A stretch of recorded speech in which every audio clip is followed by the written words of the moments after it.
Only on Eyewitness News, regulating recess in Rhode Island. Unlike math, English, and science, recess isn't a subject your children are graded on. But it's become the subject of a debate that's made it all the way to the State House. And as we first told you last week, the House approved a bill requiring that public schools provide children with 20 minutes of recess a day. It's a victory for supporters who argue recess is crucial to a child's cognitive function. But opponents say requiring it by law comes with too many challenges.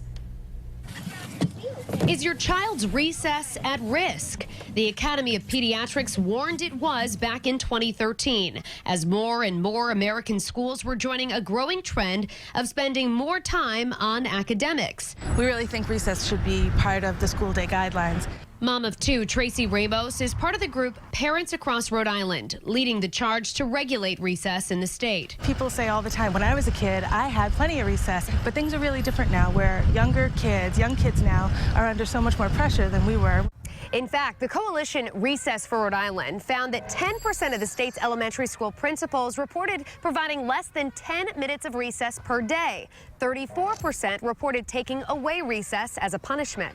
Now in motion at the State House, a law requiring K-5 public school students get at least 20 minutes of free play recess during the school day.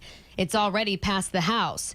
And Ramos says it's about much more than exercise. It's really about brain development, that all of the studies show that recess is critical for allowing kids to maintain the kinds of attention and focus that we expect of them in their academic career. In 2010, a CDC study found recess, or physical breaks, were associated with improvements in attention, concentration, on-task classroom behavior, and test scores. It should be regulatory. It shouldn't be statutory. Tim Duffy is the executive director of the Rhode Island Association of School Committees. While he acknowledges the benefits of recess, he doesn't believe it should be required by law. The bill doesn't provide for a penalty currently.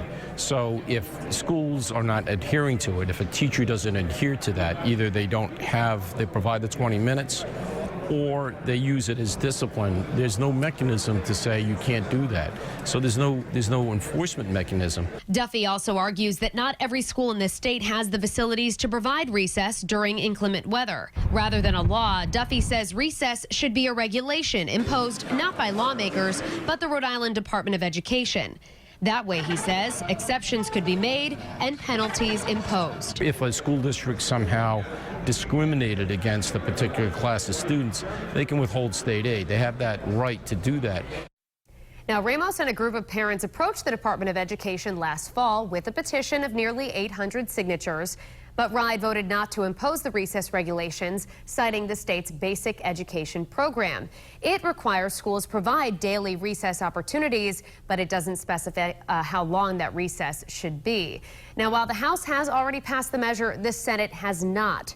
Coming up new at 6, where the bill goes from here and why the governor is against regulating recess. Now, only on Eyewitness News, regulating recess in Rhode Island. Live at 5, we told you about the push to get a law on the books requiring that state's elementary school students get at least 20 minutes of recess a day. That bill has already passed the House. New at 6, where it goes from here and whether or not the governor supports it. The legislation just passed by the House would not only require 20 minutes of free play recess during the school day for K-5 students, but it would also ban schools from taking away recess as a punishment. Representative Kathleen Fogarty of South Kingstown proposed the legislation.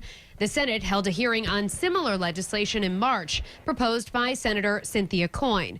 In a statement, Coyne says in part, quote, "A uniform statewide policy will ensure that the taking away of recess is not used as a punitive or academic measure and that all children enjoy the benefits of free play recess." But after the hearing, the Senate voted to hold the measure for further study. Governor Gina Raimondo isn't sold on the legislation. A spokesperson for the governor sent us a statement saying, quote, "As a mother of young children, she knows how important recess can be to helping kids stay focused during the day, but she does not believe that this situation is best handled by passing a law requiring a one-size-fits-all approach." The governor instead believes the decision should be handled by teachers, principals, and parents on a school-by-school basis. Now, we looked into neighboring states and found that Massachusetts does not require recess by law. Connecticut, however, passed a recess bill in 2012, and just like the one being proposed here, it requires 20 minutes of recess per day and doesn't allow schools to take away recess as a punishment. We'll be tracking any new developments on Rhode Island's recess bill and, of course, update you when they happen.